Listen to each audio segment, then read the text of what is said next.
नमस्कार विद्यार्थी मित्रांनो, तुम्हा सर्वांचं स्टडी पॉईंट या यूट्यूब चॅनलमध्ये स्वागत आहे। तर आज आपण महाटेट 2023 अर्थातच शिक्षक अभियोग्यता व बुद्धिमत्ता चाचणी या परीक्षेसाठी महत्त्वाचा असणारा घटक म्हणजे भारतीय राज्यघटना यावर आधारित मागील 2017 मध्ये विचारण्यात आलेले प्रश्न, त्यातील टॉप 50 प्रश्न आजच्या व्हिडिओमध्ये आपण कव्हर करणार आहोत।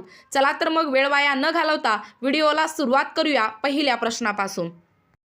पहिला प्रश्न आहे बघा विद्यार्थी मित्रांनो, संविधानामध्ये किती प्रकारच्या आणीबाणींच्या कल्पना केल्या जातात?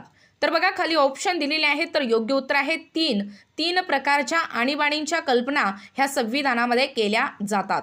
त्यानंतर पुढचा प्रश्न बघा दुसरा, मूलभूत कर्तव्याची संकल्पना यांच्या संविधानातून घेण्यात आली आहे। तर बघा कोणाच्या संविधानातून घेण्यात आलेली आहे मूलभूत कर्तव्याची संकल्पना? खाली ऑप्शन दिलेले आहे, तर योग्य उत्तर आहे रशिया या देशाच्या मूलभूत कर्तव्याची संकल्पना यांच्या संविधानातून घेण्यात आलेली आहे। त्यानंतर पुढचा प्रश्न बघा, भारताच्या तिरंग्यामधील केशरी रंग काय दर्शवतो? तर बघा खाली ऑप्शन दिलेले आहे, तर योग्य उत्तर आहे सामर्थ्य आणि धैर्य हे केशरी रंग दर्शवतो। त्यानंतर पुढचा प्रश्न बघा, भारतात आपल्याकडे हे आहे। तर बघा काय आहे आपल्या भारताकडे? खाली ऑप्शन दिलेले आहे, तर योग्य उत्तर आहे एकेरी नागरिकत्व हे भारतात आपल्याकडे आहे। त्यानंतर पुढचा प्रश्न बघा, जम्मू आणि काश्मीरचे विशिष्ट घटनात्मक स्थान आहे। तर बघा खाली ऑप्शन दिलेले आहे, तर योग्य उत्तर आहे या प्रश्नाचं त्यांचे स्वतःचे संविधान आहे। त्यानंतर पुढचा प्रश्न बघा महत्त्वाचा, मतदाराचा अर्थ? तर बघा खाली ऑप्शन दिलेले आहेत, तर योग्य उत्तर आहे असे सर्व नागरिक ज्यांना मतदान करण्याचा आणि निवडणुकीमध्ये आपले प्रतिनिधी निवडण्याचा अधिकार आहे त्यांना मतदार असे म्हणतात। त्यानंतर पुढचा प्रश्न बघा 7 नंबरचा, भारताची घटना तयार करण्यासाठी असलेली विधानसभा यांच्या नेतृत्वाखाली झाली होती। तर बघा कोणाच्या नेतृत्वाखाली झाली होती? खाली ऑप्शन दिलेले आहे, तर योग्य उत्तर आहे या प्रश्नाचं डॉक्टर राजेंद्र प्रसाद भारताची घटना तयार करण्यासाठी विधानसभा यांच्या नेतृत्वाखाली झालेली होती। त्यानंतर पुढचा प्रश्न बघा, एक सशक्त कार्यरत लोकशाही समाज अवलंबून आहे। तर बघा खाली ऑप्शन दिलेले आहेत, तर योग्य उत्तर आहे या प्रश्नाचं व्यापक सामान्य रुची आणि त्यांच्या नागरिकांमध्ये सामान्य वागणूक हे एक सशक्त कार्यरत लोकशाही समाज अवलंबून आहे। त्यानंतर पुढचा प्रश्न बघा महत्त्वाचा, खालीलपैकी कोणता मूलभूत अधिकार नाही? तर बघा खाली ऑप्शन दिलेले आहेत, तर योग्य उत्तर आहे या प्रश्नाचं संपत्तीचे अधिकार हे मूलभूत अधिकार नाही। त्यानंतर पुढचा प्रश्न बघा 10 नंबरचा, भारतीय राष्ट्रीय झेंड्याची सर्वात खालची पट्टी? तर बघा खाली ऑप्शन दिलेले आहेत, तर योग्य उत्तर आहे हिरव्या रंगाची पट्टी ही भारतीय राष्ट्रीय झेंड्याची सर्वात खालची पट्टी आहे। त्यानंतर पुढचा प्रश्न बघा, खालीलपैकी कशाने भारत गणतंत्र झाला? तर बघा खाली ऑप्शन दिलेले आहेत, तर योग्य उत्तर आहे त्यांच्या निवडलेल्या राज्याध्यक्षाने भारत हे गणतंत्र झाला। त्यानंतर पुढचा प्रश्न बघा 12 नंबरचा, भारत एक लोकशाही गणराज्य आहे कारण?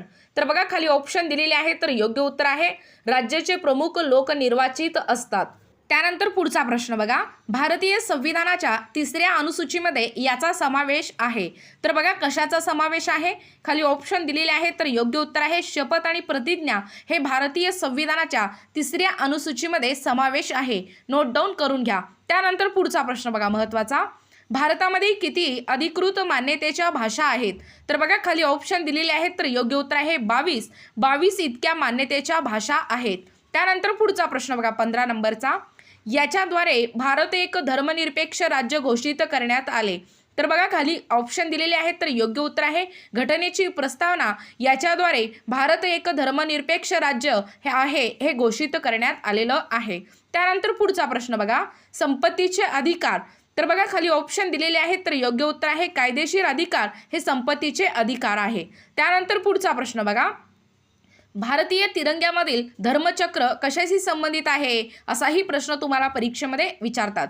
तर बघा खाली ऑप्शन दिलेले आहेत, तर योग्य उत्तर आहे या प्रश्नाचं अशोक चक्र हे धर्मचक्र याच्याशी संबंधित आहे। त्यानंतर पुढचा प्रश्न बघा, राष्ट्रीय झेंड्याच्या लांबी आणि रुंदीचा अनुपात आहे?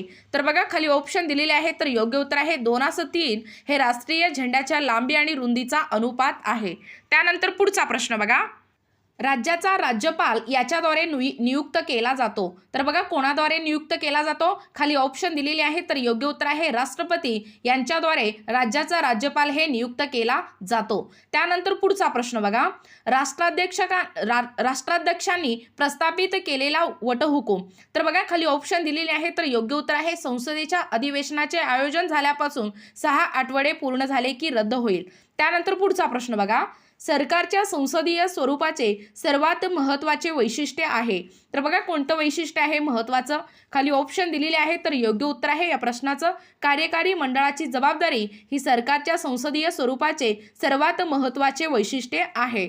त्यानंतर पुढचा प्रश्न बघा विद्यार्थी मित्रांनो, भारताच्या राष्ट्राध्यक्षाद्वारे राज्यसभेसाठी किती सदस्यांना नेमले जाते? असाही प्रश्न तुम्हाला परीक्षेमध्ये विचारतात. तर बघा खाली ऑप्शन दिलेले आहे, तर योग्य उत्तर आहे 12 सदस्यांना हे प्रामुख्याने भारताच्या राष्ट्राध्यक्षाद्वारे राज्यसभेसाठीही नेमले जाते. त्यानंतर पुढचा प्रश्न बघा, खालीलपैकी कोण राज्यसभेचे विघटन करू शकतो? तर बघा खाली ऑप्शन दिलेले आहे, तर योग्य उत्तर आहे तिचे कधीच विघटन केले जात नाही. त्यानंतर पुढचा प्रश्न बघा, संवैधानिक सुधारणासाठी विधेयक कोण लावू शकते? असाही प्रश्न तुम्हाला परीक्षेमध्ये विचारतात. तर बघा खाली ऑप्शन दिलेले आहे, तर योग्य उत्तर आहे संसदेचे कोणतेही घर हे संवैधानिक सुधारणासाठी विधेयक लावू शकते. त्यानंतर पुढचा प्रश्न बघा, तिन्ही सैन्याचा मुख्य सेनापती कोण आहे? असाही प्रश्न तुम्हाला परीक्षेमध्ये विचारतात. तर बघा खाली ऑप्शन दिलेले आहे, तर योग्य उत्तर आहे राष्ट्रपती हे तिन्ही सैन्याचा मुख्य सेनापती आहे. त्यानंतर पुढचा प्रश्न बघा, भारतीय संविधानामध्ये नाही. तर बघा काय नाही भारतीय संविधानामध्ये? खाली ऑप्शन दिलेले आहे, तर योग्य उत्तर आहे दुहेरी नागरिकत्व हे भारतीय संविधानामध्ये नाही, लक्षात ठेवा. त्यानंतर पुढचा प्रश्न बघा, मंत्र्यांच्या विरोधात अविश्वासाचा प्रस्ताव पारित केल्याचा परिणाम. तर बघा काय परिणाम आहे? खाली ऑप्शन दिलेले आहे, तर योग्य उत्तर आहे संपूर्ण मंत्र्यांच्या परिषदेचा राजीनामा हे मंत्र्याच्या विरोधात अविश्वासाचा प्रस्ताव पारित केल्याचा परिणाम आहे. त्यानंतर पुढचा प्रश्न बघा, भारताच्या संविधानाच्या संपूर्ण इतिहासातील सर्वात वादग्रस्त सुधारणा ही आहे. तर बघा कोणती वादग्रस्त सुधारणा आहे? खाली ऑप्शन दिलेले आहेत, तर योग्य उत्तर आहे 42वी भारताचे संविधानाच्या संपूर्ण इतिहासातील सर्वात वादग्रस्त सुधारणा ही आहे. त्यानंतर पुढचा प्रश्न बघा, सरकार यासाठी कर लादते. तर बघा कशासाठी कर लादत असते सरकार? खाली ऑप्शन दिलेले आहेत, तर योग्य उत्तर आहे वरील सर्वांसाठी, म्हणजे कमकुवत विभागाची उन्नती करण्यासाठी, राज्य यंत्रणा चालवण्यासाठी, श्रीमंतांमध्ये संपत्तीचा संचय तपासण्यासाठी, या सर्वांसाठी सरकार हे कर लादत असतो. त्यानंतर पुढचा प्रश्न बघा, संविधानाच्या 2 सत्रामध्ये किमान किती काळाचा अवधी असतो? असाही प्रश्न तुम्हाला परीक्षेमध्ये विचारतात. तर बघा खाली ऑप्शन दिलेले आहेत, तर योग्य उत्तर आहे 6 महिने हे संविधानाच्या 2 सत्रामध्ये या काळाचा अवधी असतो. त्यानंतर पुढचा प्रश्न बघा, सरकारच्या टिंबटिंब प्रणालीमध्ये सरकार संसदेने पारित केलेल्या अविश्वासाच्या ठरावाद्वारे निष्कासित केले जाते. तर बघा खाली ऑप्शन दिलेले आहेत, तर योग्य उत्तर आहे संसदीय प्रणालीमध्ये सरकार संसदेत पारित केलेल्या अविश्वासाच्या ठरावाद्वारे निष्कासित केले जाते. त्यानंतर पुढचा प्रश्न बघा, कार्यालयाची शपथ राष्ट्रपतींना याच्याद्वारे दिली जाते. तर बघा कशाद्वारे दिली जाते? खाली ऑप्शन दिलेले आहेत, तर योग्य उत्तर आहे भारताचे मुख्य न्यायमूर्ती यांच्याद्वारे दिली जाते. त्यानंतर पुढचा प्रश्न बघा, भारताचे उपराष्ट्रपती हे पदसिद्ध सभापती असतात. तर बघा खाली ऑप्शन दिलेले आहेत, तर योग्य उत्तर आहे राज्यसभा हे भारताचे उपराष्ट्रपती हे पदसिद्ध सभापती असतात. त्यानंतर पुढचा प्रश्न बघा, संसदेने मंजूर केलेले नॉन मनी बिल हे राष्ट्रपतीद्वारे परत पाठवले जाऊ शकते. तर बघा खाली ऑप्शन दिलेले आहे, तर योग्य उत्तर आहे एकदा हे परत पाठवले जाऊ शकते. त्यानंतर पुढचा प्रश्न बघा, लोकसभेचे सभाध्यक्ष. तर बघा खाली ऑप्शन दिलेले आहेत, तर योग्य उत्तर आहे या प्रश्नाचं लोकसभेच्या सर्व सदस्यांद्वारे निवडले जातात. त्यानंतर पुढचा प्रश्न बघा, दर स्वातंत्र्य दिनाला राष्ट्रपती टिंबटिंब येथे भारतीय झेंडा फडकवतात. तर बघा खाली ऑप्शन दिलेले आहेत, तर योग्य उत्तर आहे सगळ्यांना माहीतच असेल याचं उत्तर लाल किल्ला येथे भारतीय झेंडा दर स्वातंत्र्य दिनाला राष्ट्रपती हे फडकवत असतात. त्यानंतर पुढचा प्रश्न बघा, भारतीय राष्ट्रपतीला कार्यकारी समजले जाऊ शकते. तर बघा खाली ऑप्शन दिलेले आहेत, तर योग्य उत्तर आहे धारक हे भारतीय राष्ट्रपतीला कार्यकारी समजले जाऊ शकते. त्यानंतर पुढचा प्रश्न बघा, लोकसभेमध्ये आदेश पालनाचा अंतिम अधिकार याच्यासोबत असतो. तर बघा कशासोबत असतो? खाली ऑप्शन दिलेले आहेत, तर योग्य उत्तर आहे सभापती यांच्यासोबत असतो. त्यानंतर पुढचा प्रश्न बघा, जेव्हा राज्य राष्ट्रपतीच्या नियमाच्या अंतर्गत आहे म्हणजे ते राज्य याच्या नियंत्रणामध्ये असते. तर बघा कशाच्या नियंत्रणामध्ये असते? खाली ऑप्शन दिलेले आहेत, तर योग्य उत्तर आहे राज्याचे राज्यपाल यांच्या नियंत्रणामध्ये असते. त्यानंतर पुढचा प्रश्न बघा, भारतात तिच्या सदस्याच्या दृष्टीने कोणत्या राज्याची विधानसभा सर्वात लहान आहे? असाही प्रश्न तुम्हाला परीक्षेमध्ये विचारतात. तर बघा खाली ऑप्शन दिलेले आहेत, तर योग्य उत्तर आहे सिक्कीम. सिक्कीम या राज्याची विधानसभा सर्वात लहान आहे. त्यानंतर पुढचा प्रश्न बघा, राज्य विधानसभेतील निवडून आलेल्या सदस्याची कमाल संख्या. तर बघा खाली ऑप्शन दिलेले आहेत, तर योग्य उत्तर आहे 500 इतकी सदस्यांची कमाल संख्या आहे. त्यानंतर पुढचा प्रश्न बघा, मूलभूत अधिकारांच्या अंमलबजावणीसाठी संविधानाने यावर विशेष जबाबदारी दिली आहे. तर बघा खाली ऑप्शन दिलेले आहेत, तर योग्य उत्तर आहे या प्रश्नाचं सर्वोच्च न्यायालय यावर विशेष जबाबदारी दिलेली आहे. त्यानंतर पुढचा प्रश्न बघा, भारतात अपील करण्यासाठी सर्वोच्च न्यायालय आहे. तर बघा खाली ऑप्शन दिलेले आहेत, तर योग्य उत्तर आहे सर्वोच्च न्यायालय. त्यानंतर पुढचा प्रश्न बघा, उच्च न्यायालयामध्ये न्यायाधीशाची संख्या कोण ठरवतो? असाही प्रश्न तुम्हाला परीक्षेमध्ये विचारतात.